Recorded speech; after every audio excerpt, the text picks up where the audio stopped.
Hello dear students, welcome to my YouTube channel GMB education. তোমাদের সবাইকে স্বাগত করছি আমার এই চ্যানেলে। তো আজকে যে ভিডিওটা নিয়ে আমি উপস্থিত হয়েছি সেটা হচ্ছে, এর আগের ভিডিও ছিল কষ্ট দেখি 2.3-র 5 নম্বর অঙ্ক পর্যন্ত 6 নম্বর পর্যন্ত আমি তোমাদেরকে করে দিয়েছিলাম। আজকে তোমাদের জন্য 7-এর অঙ্কগুলো নিয়ে আসছি, 7, 8, 9, 10 এই অঙ্কগুলো আমরা করে নেবো। আজকে নেক্সট অঙ্কগুলো করব। তো দেরি না করে চ্যানেলটাকে সাবস্ক্রাইব করে নাও এবং এখনই লাইক দিয়ে দাও, নাহলে পরে তোমরা ভুলে যাবে। তো চলো প্রথম অঙ্কটা শুরু করছি। ভিডিওটা বেশি না হওয়ার জন্য আমি তাড়াতাড়ি শুরু করে দিলাম। তো 7 নম্বর অঙ্কটা প্রথমে বলছে, বিবেকানন্দ যুব পাঠাগার কোনো এক বছরে ৭৪,৩৫০ টাকা সরকারি অনুদান পেল, ৪,৩৫০ টাকা চাঁদা আদায় করলো এবং পুরনো কাগজপত্র ইত্যাদি বিক্রি করে পেল ১৩০০ টাকা। যদি সব টাকায় নতুন বই কিনতে, পুরনো বই বাঁধাতে এবং পাঠাগারের কর্মচারীদের বেতন দিতে 15:3:2 অনুপাতে খরচ করা হয়, তবে হিসাব করে দেখি কত টাকার নতুন বই কেনা হয়েছিল। তাহলে আমরা কী করব? প্রথমে আমরা কী করব, ফার্স্টলি আমরা দেখে নেব মোট আয় কত টাকা হয়েছে।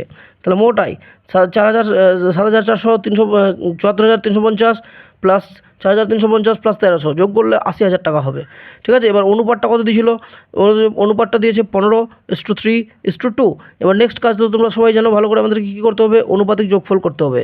তাহলে অনুপাতিক যোগফল যদি আমরা করি, তাহলে এই যে অনুপাতটা আছে এই অনুপাতটাকে যোগ করে দেবো। তাহলে 15 প্লাস 3 প্লাস 2 যদি যোগ করি, 15 আর 3 হচ্ছে 18, 18 আর 2 হচ্ছে 20, কত হলো? 20। এবার আমাকে শুধু নতুন বই কিনতে খরচ বার করতে বলেছে। দেখো নতুন বই করতে আমাকে বলেছে, এখানে বলেছে যে কত টাকা নতুন বই কেনা হয়েছিল। তাহলে আমরা নতুন বই বার করবো শুধু। তাহলে অতএব নতুন বই কিনতে খরচ ৮০,০০০ ইন্টু নতুন বইয়ের প্রথমটাই অনুপাত, ঠিক আছে, 15/20। আচ্ছা, কাটাকাটি যদি করি, একটা শূন্য প্রথমে কাটলাম, তবে 2 দিয়ে কাটলাম, 2 4 8 0 0 0, এই 3টে শূন্য উপরে উঠে গেল, এটা কেটে দিলাম। এবার ৪,০০০ ইন্টু 15 গুণ করলে ৬০,০০০ টাকা। তাহলে অর্থাৎ নতুন বই কিনতে কত টাকা খরচ হয়েছে? ৬০,০০০ টাকা। আশা করি তোমরা অঙ্কটা বুঝতে পেরেছ। এবার চলো নেক্সট অঙ্কে চলে যাচ্ছি। ৮ নম্বর অঙ্কটা দেখো কী বলছে। কোনো এক ট্রেনিং সেন্টারে ১,০৫০ জন ব্যক্তি ট্রেনিং নিতে এসেছেন। তাদের 3টি বড় হল ঘরে 11:3:3/2 3.1/2 অনুপাতে বসতে দেওয়া হয়েছে। প্রতিটি হল ঘরের কতজন বসবেন হিসাব করে দেখি। চলো আমরা কী করলাম, ফার্স্ট অবস্থায় আমরা কী করলাম, হল ঘরের অনুপাতটা দেখে নিলাম। তাহলে কী লিখবো? হল ঘরের অনুপাত। দেখো ৮ নম্বর অঙ্ক, হল ঘরের অনুপাত 11:3:3.1/2। তা 11 ছিল, 3 ছিল, থাকলো ইস্টু, এটাকে পূর্ণটাকে ভাঙলাম। পূর্ণ ভাঙানোর নিয়ম তোমরা সবাই ভালো করে জানো। এটা থেকে গুণ করতে হবে, তাহলে 3 দুগুণী 6, আর এটা যোগ করতে হবে, তাহলে 1 যোগ, তাহলে 3 দুগুণী 6 আর 1 যোগ করলে 7, 7/2। এবার কোনো যদি অনুপাতে ভগ্নাংশ থাকে, তাহলে ভগ্নাংশের যে হরটা থাকবে 2 বা যে কোনো একটা সংখ্যা থাকতে পারে, সেই হর দিয়ে সবাইকে গুণ করতে হবে। তাহলে এখানে 2 আছে, তাহলে আমরা 2 দিয়ে সবাইকে গুণ করলাম। 11 × 2, 3 × 2 আর 7/2 × 2। এখানে উপর নিচে 2 কেটে গেল, ঠিক আছে। তাহলে এখানে 11 দুগুণী 22 হলো, এটা 3 দুগুণী 6 হলো, আর এখানে 7 হলো। এবার নেক্সট কাজ আগের মতো করব, অনুপাতিক যোগফল। 3টাকে যোগ করে দিলাম। তাহলে 22 + 6 + 7, 22, 6, 7, 35, কত হলো? 35। তাহলে প্রথম হল ঘরে বসবেন ১,০৫০ জন টোটাল দিয়েছিল, ইন্টু কত নিব? 22/35, 22/35, 35 দিয়ে কাটলে 3 হয়, 35 দিয়ে 105, আর এই শূন্যটা উপরে উঠলো। তাহলে 30 আর 22 গুণ করলে 660 জন প্রথম হল ঘরে বসবে। দ্বিতীয় হল ঘরে বসবে ১,০৫০ ইন্টু 6/35, এই অনুপাতটা কত ছিল? 6/35, 6/35 হলো। তাহলে 35 দিয়ে যদি কাটাকাটি করি 30 হলো, 6 × 3 = 18, 180 জন বসবে। তৃতীয় হল ঘরে যে বসবেন ১,০৫০ ইন্টু 7/35, 35 দিয়ে কাটাকাটি করলাম 3 0, তাহলে কত হলো? 30। তাহলে অতএব সমান 30 7 কত? 210 জন বসবে। আশা করি অঙ্কটা তোমরা বুঝতে পেরেছো। খুব ভালো একটা অঙ্ক, তোমরা পারলে করে নিও, ঠিক আছে। এবার নেক্সট অঙ্ক, তোমরা চাইলে স্ক্রিন পাউজ করে অঙ্কগুলো করতে পারো। এবার 9 নম্বর কোশ্চেন দেখো কী আছে। 12,100 টাকা মধু, মানস, কুন্তল, ইন্দ্রের মধ্যে 2:3:4:2 অনুপাতে ভাগ করে দিলে কে কত টাকা পাবে? খুব সিম্পল অঙ্ক। প্রথমে কী করতে হবে? অঙ্কটার মানে অনুপাতটা দিতে হবে, অনুপাতটা যোগফল করে নিতে হবে, বাস তাহলেই হয়ে যাবে। দেখো আমি করে রেখেছি তোমাদের সুবিধার্থে। দেখো মধু, মানস, কুন্তল ও ইন্দ্রের মধ্যে অনুপাত 2:3:4:2। এবার অনুপাতিক যোগফল করেছি, 4টাকে যোগ, 2 + 3 + 4 + 2 যোগ করলে 3 × 2 = 5, 5 × 4 = 9, 9 × 2 = 11 জন। এবার মধু পাবে 121, মানে টোটাল আমাকে কত টাকা দিছে? 12,100 টাকা। তাহলে আমি কী লিখলাম এখানে? 12,100 ইন্টু 2/11, 11 দিয়ে কাটলে 1100 হলো, 1100 ইন্টু 2 গুণ করলে 2200। এবার মানস পাবে ওই ফের 12,100 ইন্টু, এবার অনুপাতটা কত ছিল? 3/11, 3/11 নিলাম, ফের আগে 11 দিয়ে কাটলে 1100 হলো, 1100 3300। কুন্তল পাবে 12,100 ইন্টু 4/11, 11 দিয়ে কাটলাম 1100, 11 4 4400। আর ইন্দ্র পাবে 12,100 ইন্টু 2/11, তাহলে 11 দিয়ে কাটলাম 11 মানে 121, 200, তাহলে 1100 ইন্টু 2 গুণ করলে 2200। তাহলে এটা হচ্ছে কি মানে 4 জন এত টাকা করে পাবে। আশা করি অঙ্কটা তোমাদেরকে খুব ভালো লেগেছে। এবার এই যে 10 নম্বর অঙ্কটা আছে, চলো 10 নম্বর অঙ্কে আমরা চলে যাই। কিন্তু 10 নম্বর অঙ্কটা তোমাদেরকে আমি বলবো সঙ্গে সঙ্গে সবাই বইয়ে 3টা স্টার দিয়ে রাখো। 10 নম্বর অঙ্ক তোমাদের পরীক্ষায় আসতে পারে, ঠিক আছে? পরীক্ষায় আসতে পারে 10 নম্বর অঙ্কটা। তাহলে 10 নম্বর অঙ্কটা দেখো কী আছে। এবিসি ত্রিভুজের 3টি কোণের অনুপাত 180 ডিগ্রি। বিএসি, এবিসি ও এসিবি এর অনুপাত 3:5:10। বিএসির মান 10 ডিগ্রি কম, এবিসির মান 10 ডিগ্রি বেশি, কোন তিনটির অনুপাত কত হবে? তাহলে দেখো এখানে কী দিয়েছে আমাদেরকে, BAC ABC is to BAC is to ACB equal to 3:5:2 এবার 10।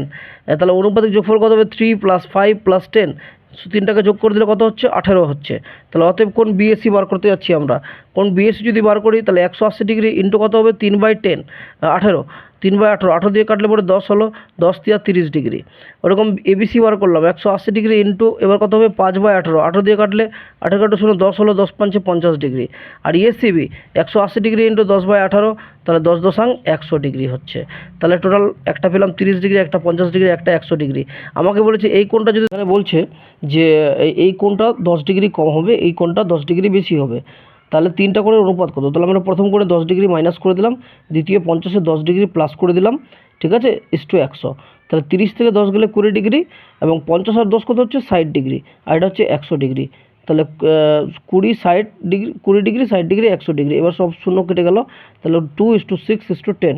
এবার 2 দিয়ে কাটলাম, 2 1 2, 2 3 6, 2 5 10, তাহলে 1:3:5। This is the answer. আশা করি অঙ্কটা তোমরা বুঝতে পেরেছো। এবার তারপরে আমরা দেরি না করে নেক্সট অঙ্কে চলে যাচ্ছি, 11 নম্বর অঙ্কে। 11 নম্বর অঙ্কটা দেখো কী বলছে, খুব একটা ভালো অঙ্ক, ইম্পর্টেন্ট অঙ্ক। আমি 11 নম্বর অঙ্কটাও তোমাদেরকে দাগ দিয়ে রাখতে বলবো, যে খুব ইম্পর্টেন্ট অঙ্ক। বলছে 9,000 টাকা 3 বন্ধুর মধ্যে এমনভাবে ভাগ করে দিই যেন প্রথম বন্ধু যা পায় দ্বিতীয় বন্ধু তার দ্বিগুণ, এবং তৃতীয় বন্ধু 2 বন্ধুর প্রাপ্য মোট অর্ধেক পায়।